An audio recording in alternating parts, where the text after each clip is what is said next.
Harvard freshman Charlie Covit has joined us a number of times since the war in the Middle East broke out and is back with us. Charlie, thank you as always. I bet you're probably getting pretty close to finals here now, so you're a busy guy, and I know that's important, but your time on this is greatly appreciated.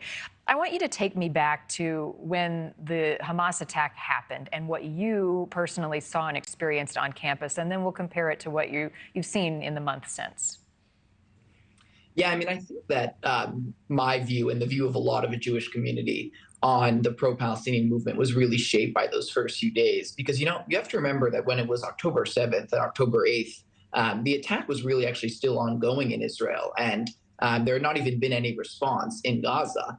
And you already had celebrations on campus.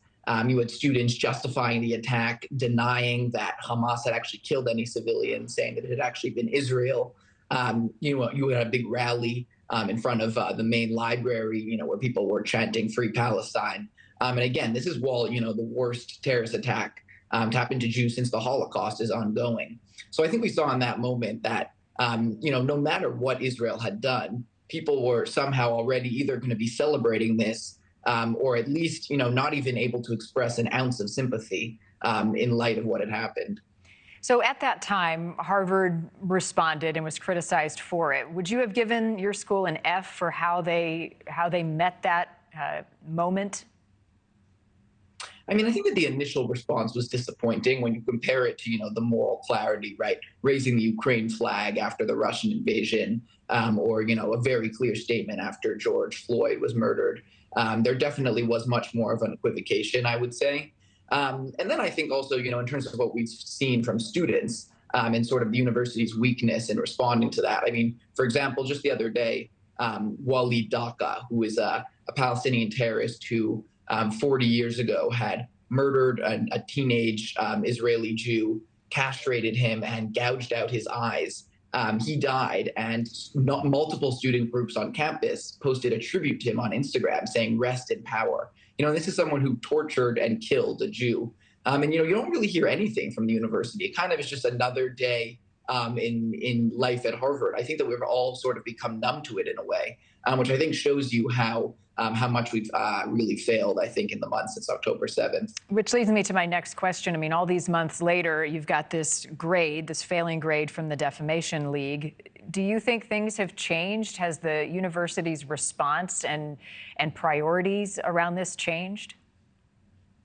I mean, I think if anything, things have actually changed for the worse. I think that we really, in some way, have become, I think a lot of this discourse has become normalized. I mean, the other day it was Al-Quds Day. Al-Quds Day was a holiday that was started by, the Ayatollah in Iran 45 years ago, basically as an anti-Semitic hate fest, chanting "death to America" and "death to Israel." And we had an Al-Quds Day rally at Harvard, which is pretty surreal, right? Like this holiday that originates in the Islamic Republic of Iran is being celebrated at America's most prestigious university. And it's kind of just another day. No one really said anything. Everyone was kind of okay with the fact it was happening. There was, posts that went on posts went out on Instagram saying "No Zionists allowed" at Harvard, "No Zionists in Boston."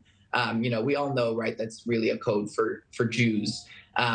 And nothing's really done about it. So I think it is pretty sad to see what things have come to. Yeah, that's very disheartening to hear. You want it to see go in the opposite direction. If the university, if administrators aren't going to do anything to fight anti-Semitism, which it sounds like you've been pretty disappointed in their approach, how about students like yourself and others? Are you all faced to stand up to this and come up with your own strategies and solutions?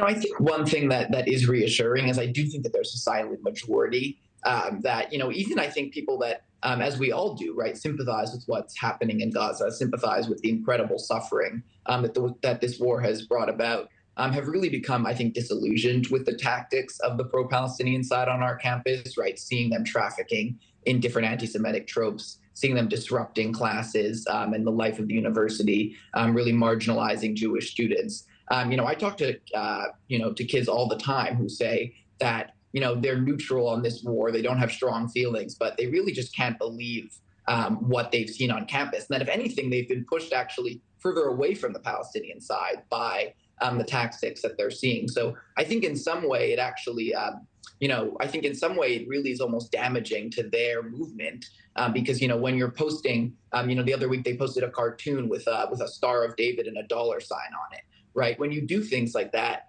you're showing students your true colors. And I do think that thankfully most students at Harvard are able to recognize how abhorrent that is.